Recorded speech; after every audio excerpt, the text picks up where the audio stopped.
Halo, dalam video ini saya akan tunjukkan cara hapus cache VIVO Y28. Jadi Anda harus mulai dengan mematikan perangkat Anda. Dan sekarang setelah perangkat Anda sepenuhnya dimatikan, Anda harus menekan tombol power dan tombol volume atas secara bersamaan.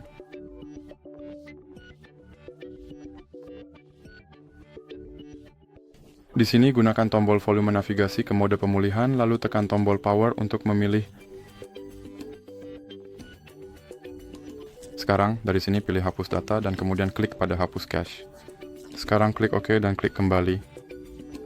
Sekarang jika Anda ingin kembali ke sistem Android Anda, klik pada restart dan ponsel, Anda akan kembali ke sistem Android-nya.